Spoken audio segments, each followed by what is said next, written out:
hilang jalanku, tetaplah kau di sisiku. Takkan ku takut asal kau dekatku, besertaku selamanya.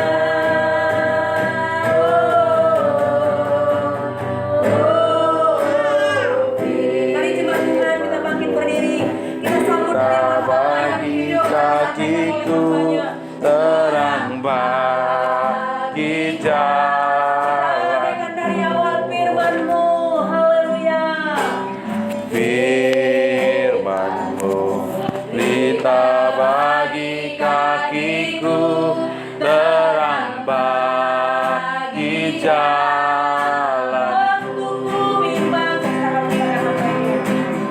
Waktuku bimbang dan hilang jalanku, tetaplah kau di sisi.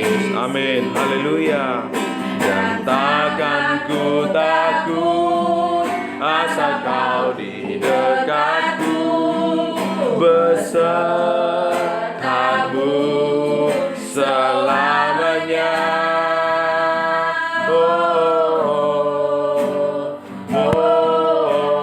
Firman-Mu pelita bagi kakiku, terang bagi jalan. Katakan dengan iman, terang bagi jalanku, terang bagi jalan, terang bagi jalanku Tuhan, terang bagi jalanku. Bapak, kami bersyukur buat hari yang luar biasa. Tuhan menibakan kami di tempat ini. Kami datang menyembah Engkau Allah yang hidup. Kami percaya Tuhan hadir di tengah-tengah kami. Kuasa Roh Kudus-Mu tercurah dan melawat setiap kami yang datang kepadamu Tuhan dengan penuh kerinduan. Bapak, terlebih hari ini kami mau mendengar firman-Mu Bapa. Mari Tuhan buka mata dan telinga rohani kami.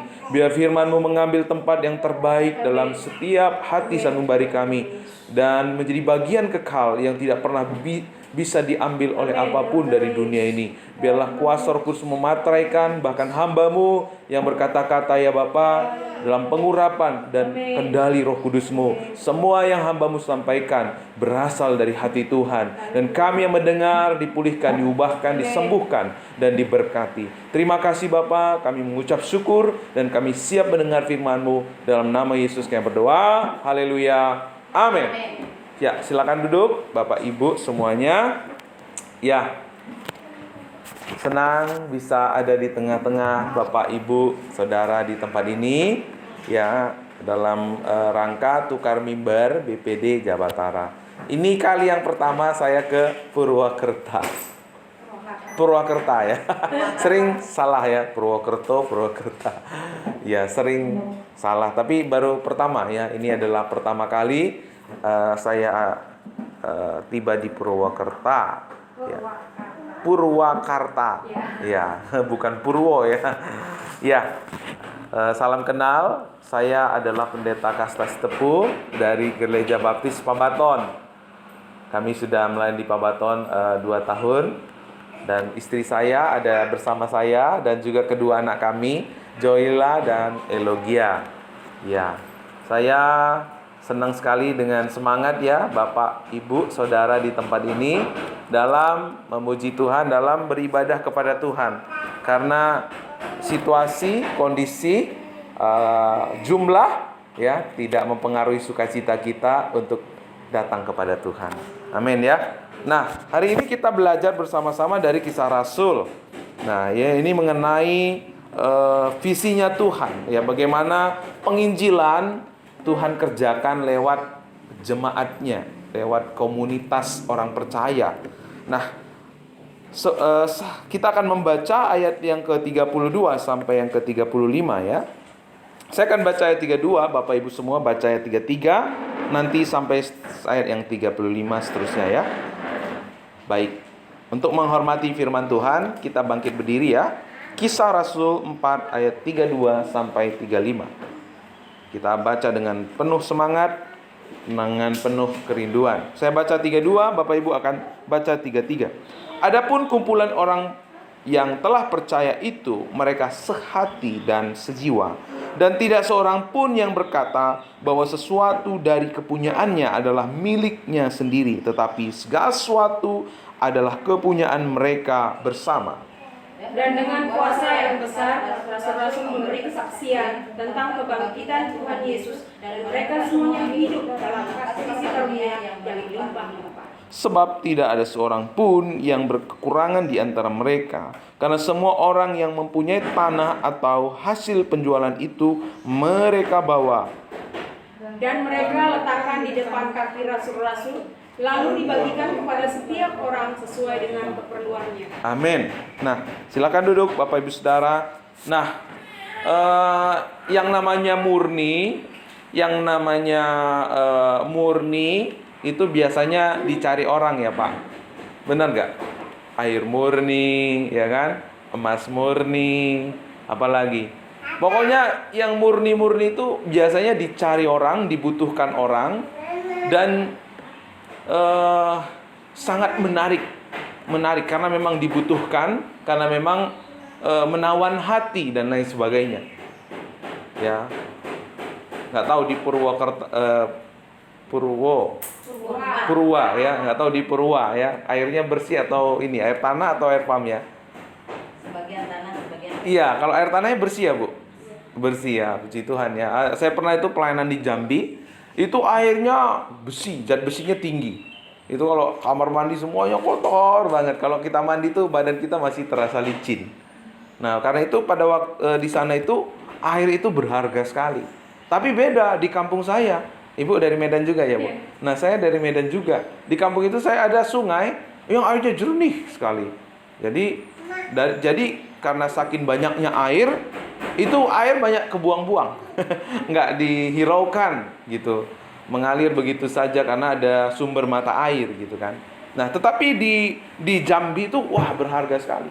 Mencari air yang jernih, air yang murni itu sangat dibutuhkan sekali. Nah, ketika kita berbicara tentang mengikut Tuhan, maka Tuhan di sana mengerjakan di dalam hidup kita mengenai kemurnian asli. Nah, bukan KW-KW-an. Di Indonesia terkenal dengan barang KW-KW-an ya. Tapi herannya KW-KW-an itu lebih diminatin daripada yang asli. Misalnya bunga imitasi. Bunga imitasi itu lebih menarik, lebih indah, warnanya cerah. Betul nggak Bapak Ibu? Lebih awet, nggak perlu disiram, nggak perlu ditanamin, nggak perlu dipupuk. Benar nggak? Sedangkan kalau bunga asli harus dikasih pupuk, harus diganti tanahnya, harus disiramin. Sehingga orang lebih suka yang namanya bunga imitasi. Nah, begitu juga mengenai HP. Ada HP katanya itu HP Apple. Harganya 1 juta. Katanya HP Apple, tapi harganya 1 juta doang. Ya, luarnya Apple, tapi dalamnya bukan Apple. KW-KW-an. Nah, begitu juga dengan baju, sepatu, dan lain sebagainya. Banyak yang KW-KW-an.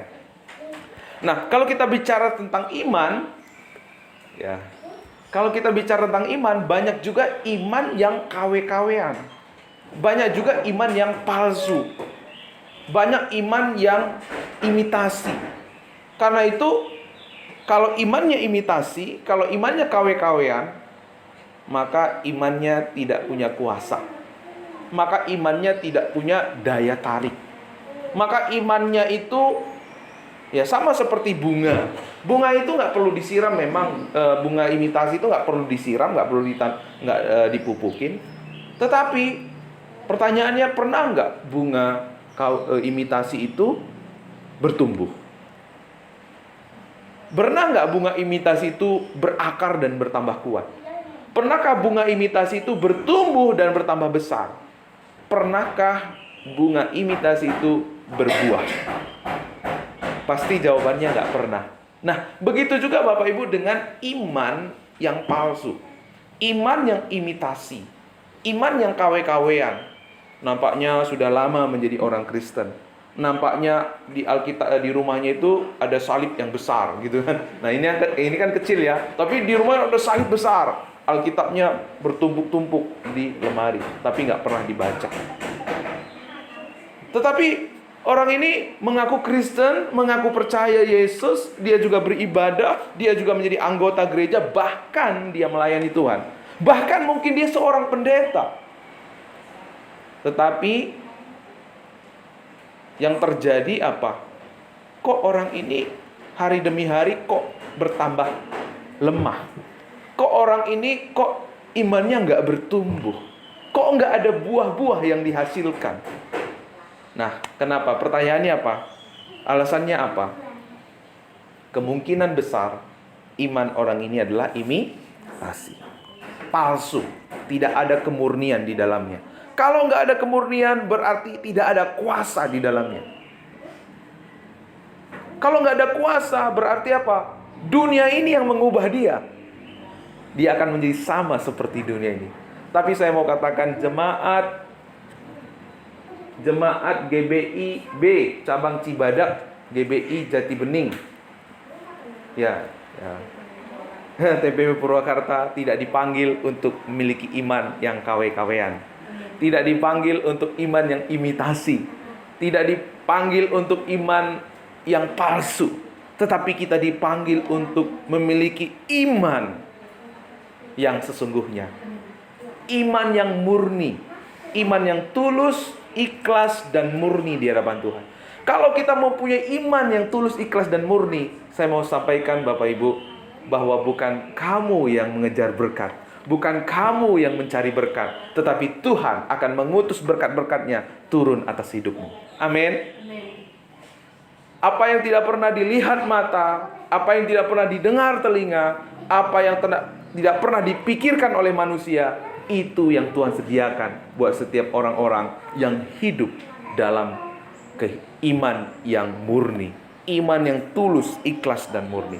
Ketika kita melihat jemaat yang ada di Kisah Rasul ini adalah jemaat mula-mula. Kalau Bapak Ibu baca di Kisah Rasul 2, sempat dibahas juga tentang jemaat mula-mula. Apa yang terjadi dengan jemaat mula-mula? Mereka sehati dan sejiwa. Mereka bersaksi dengan kuasa yang besar. Mereka diberkati dan menjadi berkat. Jumlah mereka bertambah, tadinya 12 murid, ya kan? Akhirnya bertambah menjadi 100 sekian murid. Akhirnya bertambah menjadi 3.000 murid. Akhirnya bertambah lagi menjadi 5.000 murid. 5.000 orang percaya. Ini juga yang akan terjadi. Ketika kita punya iman yang tulus, ikhlas, dan murni, nama Tuhan dimuliakan di tempat ini, maka 2 tahun, 1 tahun lagi tempat ini bisa penuh. Amin. Bahkan Tuhan akan siapkan tempat yang baru, di mana kita bisa menjangkau jiwa-jiwa lebih banyak lagi. Ketika kita membaca kisah jemaat mula-mula ini sangat luar biasa. Mereka menjadi berkat dan diberkati. Bersyukur ya, Pak Peri memberikan tempat ya Pak ya. Pak Peri ya Pak. Wah, ini berkat yang luar biasa. Ini contoh kecil ya, contoh yang luar biasa untuk menjadi berkat dan untuk diberkati dan menjadi berkat. Nah, pada waktu jemaat mula-mula itu ada yang jual rumahnya untuk berbagi. Karena ada yang berkekurangan. Jadi ada di antara mereka yang punya lebih, mereka jual. Nah, tapi hari ini saya nggak menyuruh Bapak Ibu ya, meminta Bapak Ibu untuk jual rumah ya, untuk berbagi gitu ya. Nanti terkenal pula gitu ya. Nah, cukup kita punya hati untuk menjadi berkat buat orang lain. Menjadi berkat dalam tuntunan Roh Kudus gitu ya. Dan dikatakan apa? Mereka disukai oleh semua orang. Wah, luar biasa. Kenapa? Karena jemaat mula-mula ini punya daya tarik. Seperti yang saya katakan kepada Bapak Ibu semua tadi, bahwa kemurnian itu, ketulusan itu, kesungguh-sungguhan itu punya daya tarik yang luar biasa. itu punya daya tarik yang luar biasa. Karena apa? Karena kita tidak sedang ngomong tentang Injil, bicara tentang Injil, tetapi kita menghidupi Injil dalam kehidupan kita. Kalau kita sebagai orang percaya memiliki kehidupan iman seperti jemaat mula-mula, tidak hanya mendengar Injil, tidak hanya tahu tentang Injil, tetapi menghidupi Injil dalam hidupnya, maka saudara dan saya punya daya tarik yang luar biasa buat dunia ini. Karena dunia ini sedang haus dan lapar, tapi nggak sadar mereka lapar dan haus. Karena dunia ini sedang ada dalam kegelisahan. Dunia ini sedang ada dalam kekacauan. Sebentar lagi kita didengung-dengungkan terus tentang perang dunia 3. Ini kayaknya udah selesai corona, tapi kemarin dengar lagi di Cina itu ada lagi kena corona. Dunia ini sedang dikuasai oleh kegelisahan. Ini fakta, ini kondisi yang kita sedang hadapi. Tetapi ketika kita ada di dalam rencana Tuhan, ketika kita menghidupi Injil dalam kehidupan kita, dalam Roma dikatakan apa? Injil adalah apa? Kekuatan Allah yang menyelamatkan setiap orang yang percaya. Nah, saudaraku yang dikasihi oleh Tuhan, kalau kita benar-benar menghidupi kebenaran Injil dalam hidup kita, kita pasti menjadi terang dan garam. Kita pasti menjadi berkat. Inilah berkat yang terbesar yang pernah ada. Berkat terbesar yang pernah ada di dunia ini yang Tuhan berikan adalah ketika kita menerima anugerah keselamatan, menerima Injil dalam kehidupan kita. Tapi dalam kenyataannya banyak orang yang mengaku percaya Yesus. Banyak orang yang mengaku saya ini orang Kristen. Banyak orang yang mengaku saya ini adalah jemaat Tuhan. Tetapi pertanyaannya, adakah Injil dihidupi dalam kehidupan saudara?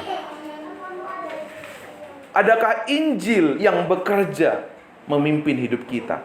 Karena kalau ada Injil yang nyata hidup mengalir dalam hidup kita, sudah pasti dalam diri kita ini ada kuasa.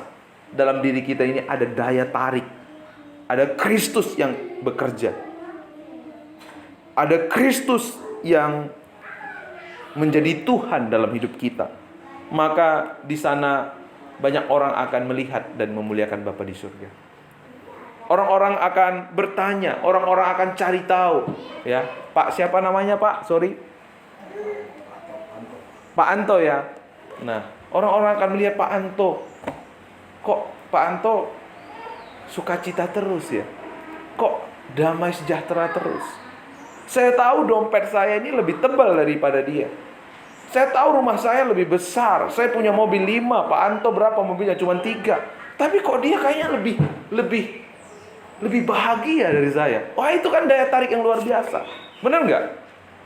Karena apa? Karena di dalam Injil kita menjadi orang-orang yang kaya sesungguhnya. Orang kaya itu yang di luar sana sudah rumahnya 10, ya kan? Tanahnya 5 hektar. Tetapi masih saja korupsi. Betul nggak? Tapi kita yang ada dalam Tuhan, mungkin kita hanya makan tempe, makan ikan asin, tapi kita bahagia. Kita nggak mau dikontrol oleh apapun dari dunia ini. Maka saya bilang, Bapak Ibu Saudara adalah orang kaya yang sesungguhnya. Karena orang kaya yang sesungguhnya adalah bukan orang yang mempunyai segala sesuatu, tetapi orang kaya sesungguhnya adalah orang yang tidak bisa dikontrol oleh segala sesuatu. Haleluya. Di dalam Injil, saudara dan saya akan menjadi orang yang tidak bisa dikontrol oleh segala sesuatu.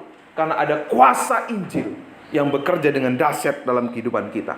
Kalau demikian adanya, maka kehadiran Kristus dinyatakan di mana kita berada. Di sekolah, di pekerjaan, di lingkungan. Aku kok kepingin ketemu ya sama siapa namanya, Dek? Ribka. Aku kok kepingin ketemu terus sama Ribka ya. Kok kalau dekat Ribka itu adem gitu. Kepinginnya mau cerita terus gitu kan. Karena di Ribka itu ada sesuatu yang orang lain tidak punya. Dia punya ketulusan. Dia punya hati untuk memuliakan Tuhan. Maka di situ Ribka punya kesempatan untuk kasih tahu Injil buat orang itu. Dan nama Tuhan dikenal dan dipuji. Nah, ketika kita punya kehidupan Injil, hidup dalam kemurnian Injil, kita ini menjadi jemaat yang punya daya tarik. Kita ini menjadi pribadi yang punya daya tarik. Karena apa? Kristus dinyatakan lewat hidup kita. Kristus dinyatakan lewat gerejanya. Ketika jemaat mula-mula begitu sehati sepikir, begitu punya hati yang luar biasa untuk melayani Tuhan, maka orang bisa mengenal siapa Kristus lewat hidup mereka. Itu juga yang akan terjadi ketika jemaat Purwakarta di tempat ini menjadi jemaat-jemaat yang hidup dalam Injil. Maka saudara akan punya daya tarik. Meskipun saudara sedikit, ketika orang datang ke ruangan ini, aduh, aku kok merasa damai ya di sini ya. Ada orang-orang yang care. Ada orang-orang yang punya hati yang tulus melayani Tuhan. Ada orang-orang yang punya hati yang menyembah dan memuliakan Tuhan. Itu akan membuat atmosfer yang berbeda. Itu akan membuat atmosfer yang tidak mereka temukan di luar sana. Ketika masuk ke rumah Bapak Ibu, mereka merasakan adem, damai. Karena ada kuasa Allah. Karena ada Allah yang dimuliakan di sana. Kalau ada Allah yang dimuliakan, maka ada kekuatan yang tidak terbatas yang bekerja di mana kita berada. Karena itu dikatakan di dalam Kisah Rasul, dikatakan di dalam Roma, dikatakan juga di dalam Korintus, bahwa dia berkata kamu adalah tubuh Kristus. Jemaat Tuhan itu adalah tubuh Kristus. Artinya apa? Kalau kita ini adalah tubuh Kristus, maka apa? Sudah seharusnya kehadiran Kristus dinyatakan dalam hidup kita. Penerimaannya, sukacitanya, damai sejahteranya, penghargaannya pasti dinyatakan dalam hidup kita. Ya. Kehadirannya, perhatiannya, belas kasihannya. Nah, makanya Tuhan Yesus tidak henti-henti berkata, akulah kepala dan kamulah tubuh. Gereja, kamu adalah tubuh Kristus. Nah, artinya kalau kita benar-benar hidup di dalam Injil, seharusnya kehadiran Kristus itu dinyatakan dalam hidup kita. Nah, terus gimana Pak kalau ada orang Kristen, ada orang yang sudah mengaku percaya Yesus, tapi kalau ada orang dekat dia pasti selalu sakit hati, pasti selalu luka batin, akar kepahitan, pasti ada orang kecewa terus. Nah Bapak Ibu, kita harus mendoakan dia, harus menangis mendoakan dia. Kenapa? Jangan-jangan orang ini imannya palsu. Nah, apa pekerjaan iblis yang paling besar sampai hari ini untuk menyesatkan orang percaya? Supaya iman orang percaya itu apa? Palsu. Kedengarannya asli, kelihatannya asli, diraba itu asli, tapi palsu. Bu, saya kasih uang 1 goni, tapi palsu, Ibu mau nggak?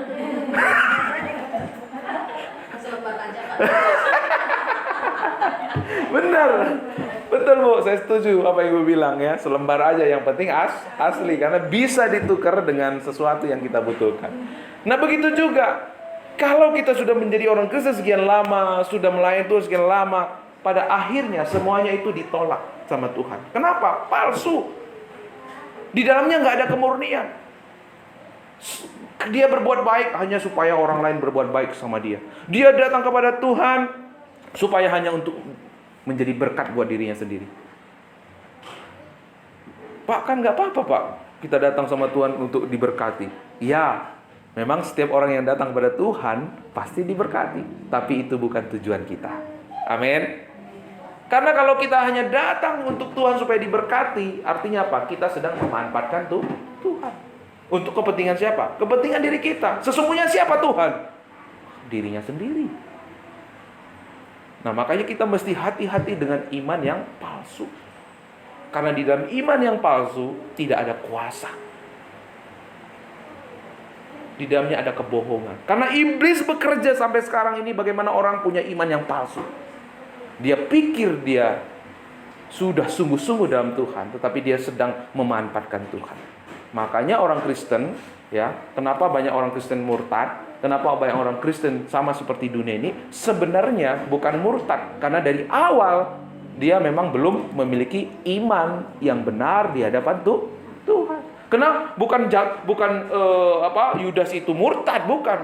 Selama ini dia mengikut Yesus karena uang. Puncaknya ketika Yesus ada yang nawar, dia jual Tuhan Yesus. Karena imannya palsu. Dari awal iblis itu bekerja untuk bagaimana manusia itu jatuh dalam kepalsuan. Ia bohongin waktu Adam dan Hawa di Taman Eden. Iblis membohongin manusia. Apa yang iblis katakan? Kalau kamu makan buah pohon ini, kamu akan menjadi seperti Allah. Padahal pertanyaannya, Adam dan Hawa sudah serupa dan segambar dengan Allah kan? Tapi itulah tipu muslihat iblis, dipalsukan. Karena itu Bapak Ibu Saudara, hari ini ketahuilah ya, Tuhan memanggil kita semua untuk menjadi gereja yang sesungguhnya. Gereja yang menyatakan kehadiran Kristus. Gereja yang menghidupi Injil yang sesungguhnya. Gereja orang-orang yang digerakkan bukan oleh berkat, bukan oleh karena Pak Pendeta, Bu Pendetanya baik, bukan karena nanti kalau saya nggak bergereja ya susah, saya nggak ada yang perhatikan saya. Bukan karena itu, tetapi kita bergereja, kita beribadah. Karena apa? Kita lihat apa motivasi daripada jemaat mula-mula. Di dalam Kisah Rasul 2 ayat 42. Yuk kita baca sama-sama, ini ayat yang sangat penting sekali. 1, 2, 3, ya. Mereka bertekun dalam pengajaran rasul-rasul dan dalam persekutuan, dan mereka selalu berkumpul untuk memecahkan roti dan berdoa. Amin. Nah, apa rahasia dari jemaat mula-mula ini? Mereka ada 3 poros yang kita temukan di ayat ini. Mereka bertekun dalam pengajaran rasul-rasul, mereka berkumpul, dan mereka bersekutu. Ini adalah gereja yang sesungguhnya.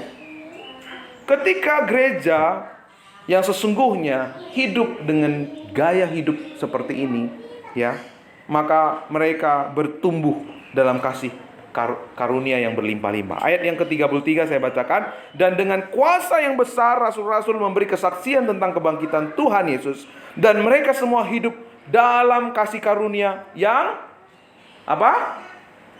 Kasih karunia yang apa? Berlimpah-limpah. Jadi apa rahasia jemaat mula-mula? Mereka bukan digerakkan oleh berkat, bukan digerakkan oleh apapun dari dunia ini, tetapi mereka digerakkan oleh kasih karunia yang berlimpah-limpah. Kapan mereka itu bertumbuh di dalamnya? Saat mereka tidak beribadah, saat mereka bertekun dalam pengajaran, saat mereka berkumpul. Apa yang membedakan kita dengan agama? Kalau agama itu selalu berpusat kepada apa yang manusia lakukan. Betul nggak?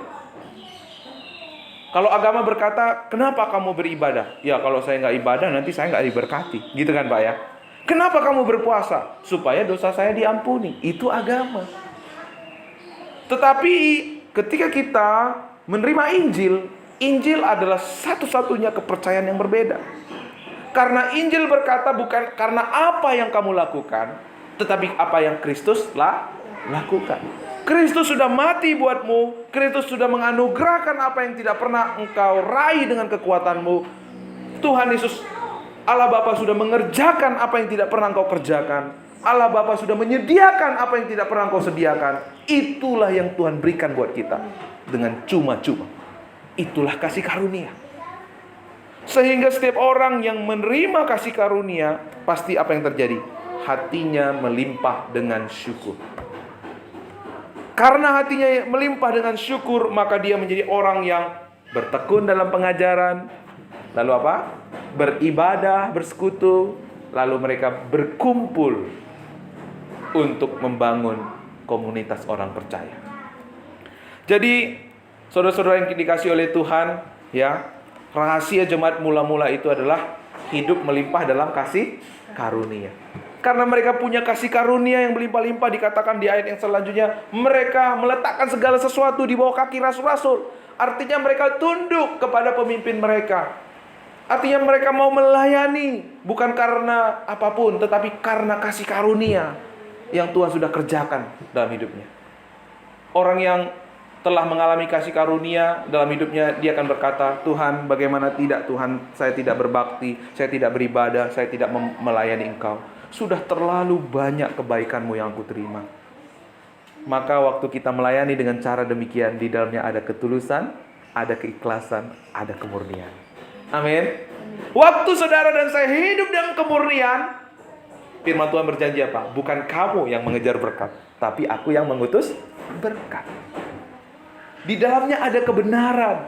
Yang namanya kebenaran, yang namanya kemurnian. Tidak pernah Mas Murni itu cari tuannya. Benar nggak?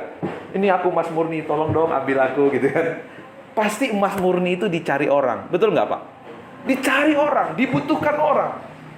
Demikian juga waktu kita punya iman yang murni di hadapan Tuhan, berkat yang Tuhan akan perintahkan turun atas kehidupan kita. Jadi gini Bapak Ibu, perhatikan baik. Konsep dan pola pikir manusia apa? Saya bekerja supaya saya makan. Betul nggak? Saya berbuat baik supaya orang nggak berbuat baik kepada saya. Saya olahraga supaya saya sehat. Betul nggak? Sebenarnya konsep ini salah nggak sih? Secara manusia nggak salah Pak. Tetapi ya, ketika kita digerakkan dengan cara seperti ini, kita sedang digerakkan oleh reward dan punishment. Kita sedang mengandalkan kekuatan kita. Maka kalau kita mengandalkan kekuatan kita itu sifatnya apa? Sifatnya berubah-ubah kan? Nah pada waktu kita udah olahraga, tapi ternyata ada orang yang nggak olahraga, tapi dia lebih sehat dari kita, akhirnya kita, aduh ngapain lah saya olahraga. Nah, pada waktu kita udah nggak ngerokok, ada orang ngerokok, dia ternyata seger, sehat, nggak pernah masuk rumah sakit. Ah itu aja sehat, udah saya merokok. Nggak kuat dasarnya. Itu pola dunia. Tapi pola kita bukan seperti itu. Kenapa kamu nggak merokok? Kenapa kamu menjaga kesehatan? Karena Tuhan sudah menganugerahkan kepada saya kesehatan. Maka saya menjaga kesehatan, mensyukuri kesehatan saya dengan berolahraga, dengan tidak merokok, dengan tidak minum minuman keras. Kuat nggak dasarnya? Dasarnya kuat. Kenapa kamu melayani? Supaya saya diberkati lah Pak. Masa saya orang lain melayani, saya nggak melayani, nanti saya nggak diberkati. Nah pada waktu ada orang lain nggak melayani, ternyata kayak dia lebih diberkati. Doanya baru kemarin dia doanya dijawab. Dia aja baru kemarin percaya Yesus, berdoa, doanya dia, aku udah 10 tahun nggak Tuhan jawab doaku. Ngapain aku melayani Tuhan? Komplain sama Tuhan, benar nggak Pak? Tuhan, apa-apaan ini? Kayak kemarin baru datang pada Tuhan lalu berdoa, lalu kok doanya hari ini dijawab. Saya Tuhan udah 10 tahun, kok doa saya nggak dijawab? Akhirnya mulai uring-uringan. Dasarnya tidak Bu. Sebab apa? Dia tidak digerakkan oleh Injil. Dia tidak digerakkan oleh kebenaran. Kebenaran itu tetaplah kebenaran. Kalau kebenaran berubah, itu bukan kebenaran. Kenapa kamu berbuat baik? Supaya dia berbuat baiklah, supaya orang lain juga berbuat baiklah sama saya Pak. Tiba-tiba orang yang dia berbuat baik itu tidak bisa berbuat baik kepadanya. Kecewa nggak? Bu, kecewa nggak Bu? Ya saya juga kecewa Bu. Dulu ya kan. Kecewa. Aduh, saya sudah kasih ini sama dia, saya sudah tolong ini sama dia, saya sudah berkorban ini sama dia. Sekarang mana? Saya kondisinya begini, mana perhatiannya? Akhirnya apa? Orang ini akhirnya pahit, kecewa, tidak lagi mau melakukan perbuatan baik dalam hidupnya. Siapa yang rugi? Diri sendiri. Selalu hidup dalam kecewaan. Siapa yang untung? Iblis yang untung. Nah, tetapi konsepnya yang berbeda akan terjadi. Kenapa kamu berbuat baik? Tuhan sudah berbuat baik sama saya. Yang ada pada saya adalah kebaikan Tuhan. Saya tidak pernah bendung. Saya tidak pernah bisa bendung kebaikan Tuhan. Saya tidak pernah bendung kasih Tuhan. Sehingga kita apa? Mengampuni, berbuat baik. Kita menolong orang lain. Kita menjadi orang yang nothing tulus. Kita menjadi orang yang rela berkorban. Kita menjadi orang yang tidak menuntut dalam hidup kita. Maka di situ kita akan menjadi berkat. Amin, Ribka. Amin. Waktu kita hidup dengan cara demikian, ada damai sejahtera yang terpancar lewat hidup kita. Ada kebenaran yang terpancar. Maka ibu-ibu, bapak-bapak, dan anak-anak muda yang hidup dengan cara demikian pasti punya daya tarik yang luar biasa. Amin. Orang-orang akan cari Orang-orang akan tanya-tanya, boleh nggak si Anu itu kerja sama saya? Boleh nggak si Anu itu selalu ketemu dengan saya? Kenapa? Ada sesuatu yang berbeda yang ada pada kita. Kenapa? Karena Injil yang bekerja dalam hidup kita. Karena itu di dalam Roma 12 ayat 4 ayat 5, sebab sama seperti pada satu tubuh, kita mempunyai banyak anggota, tetapi tidak semua anggota itu mempunyai tugas yang sama. Demikian juga kita walaupun banyak adalah satu tubuh di dalam Kristus, tetapi kita masing-masing adalah anggota yang seorang terhadap yang lain. Nah, kalau gereja digambarkan seperti tubuh, ini bicara soal apa, Bapak Ibu? Bicara soal keharmonisan, bicara soal keselarasan, bicara soal romantis, kekompakan. Kekompakannya bukan digerakkan oleh kepentingan manusia. Mungkin Bapak Ibu bisa lihat ada kumpulan-kumpulan ya. Ada komunitas-komunitas ya Bu ya. Komunitas sepeda motor, komunitas emak-emak rempong ada ya Bu ya. Komunitas tukang becak, tukang ojek dan lain sebagainya. Tapi mereka ini diikat oleh apa? Oleh kepentingan masing-masing. Betul nggak Pak? Mereka diikat oleh kepentingan. Sehingga apa? Ketika ada orang yang nggak penting-penting amat, mereka nggak mau tahu. Ketika di dalam komunitas itu ada sesuatu yang tidak lagi menguntungkan mereka, mereka akan meninggalkan. Bye, saya cari komunitas lain yang lebih menguntungkan saya. Kenapa? Karena di dalamnya itu syarat dengan kepentingan. Tetapi gereja lebih dari komunitas. Gereja adalah tubuh Kristus. Kita diikat oleh kasih Kristus. Kita diikat oleh kebenaran Injil. Kita mengasihi satu dengan lain bukan karena ada udang di balik batu, tetapi karena ada udang di balik bakwan. Ya saya supaya nggak ngantuk. Kita mengasihi satu dengan lain karena apa? Ada kasih Kristus, ada kebaikan Tuhan yang memenuhi hidup kita dan kita tidak bisa bendung. Sehingga ada orang-orang sekeliling kita pasti merasakan kasih itu, pasti merasakan kebaikan itu. Sehingga apa? Komunitas seperti ini adalah komunitas yang akan Tuhan percayakan lebih banyak lagi jiwa. Gereja yang seperti ini pasti Tuhan berkati. Semakin menjadi berkat, semakin diberkati. Semakin menjadi berkat, semakin diberkati.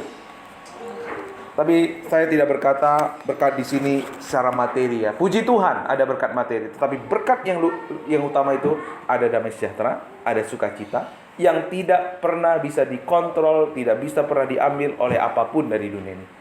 Tidak bisa diambil oleh corona, tidak bisa diambil oleh perang dunia 3, tidak bisa diambil oleh keadaan ekonomi yang naik turun. Itulah orang kaya yang sesungguhnya. Itu yang Tuhan akan kerjakan, akan terus kerjakan dalam kehidupan orang-orang percaya. Nah, karena itu bagaimana supaya kita terus melimpah dalam kasih karunia? 3 poros jangan lupa. Kalau ada Pak Pendeta PA mengadakan Pak Pendeta mengadakan PA, Bapak Ibu harus ikut PA. Karena manusia itu, perhatikan baik-baik, manusia itu punya 3 kebutuhan yang harus dipenuhi. Kalau nggak terpenuhi, maka manusia akan cari di luar sana. Kebutuhan itu apa? Kebutuhan akan pengetahuan. Sama-sama dengan saya katakan, akan pengetahuan.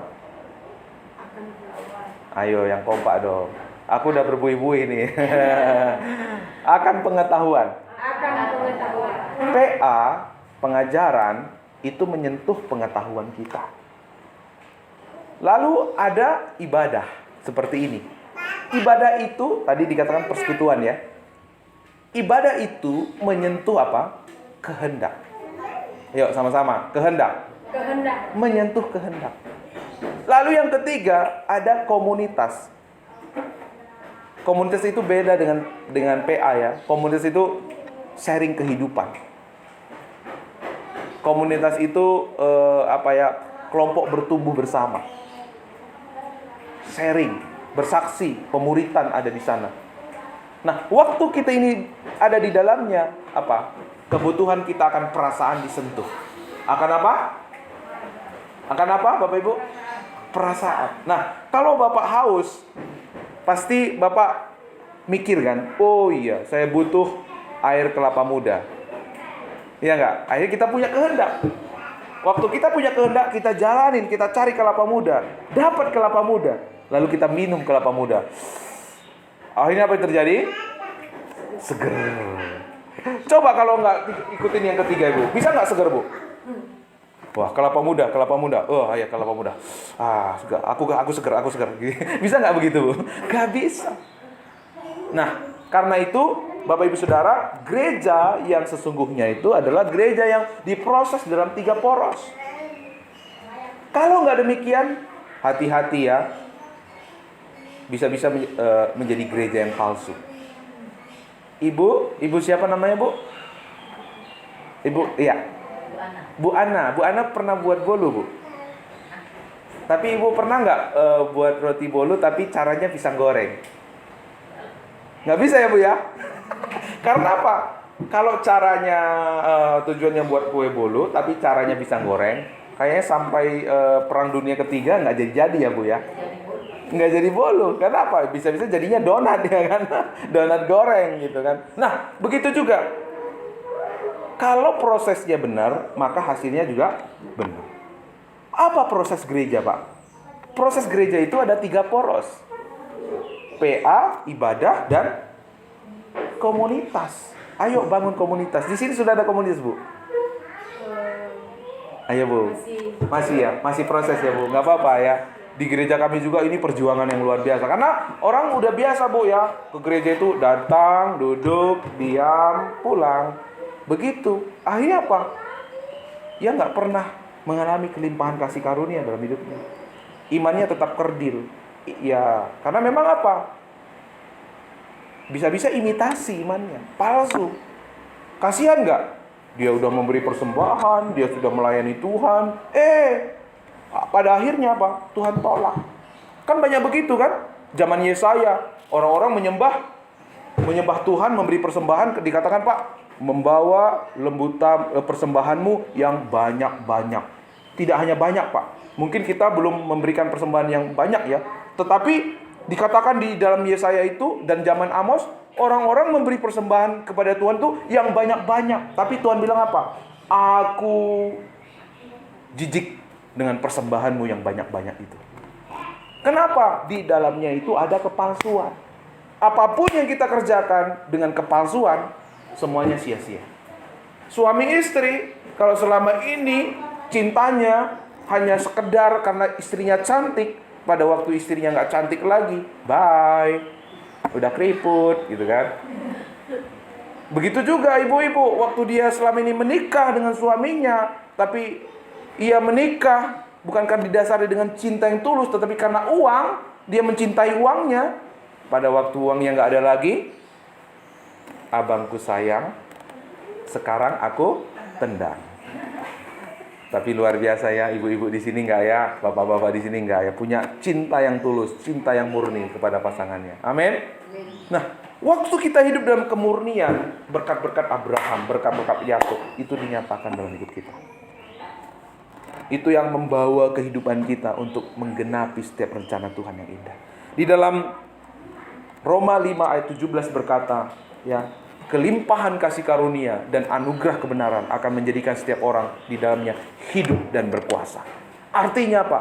Berkuasa atas kelemahan, berkuasa atas dosa-dosa, berkuasa atas segala sesuatu.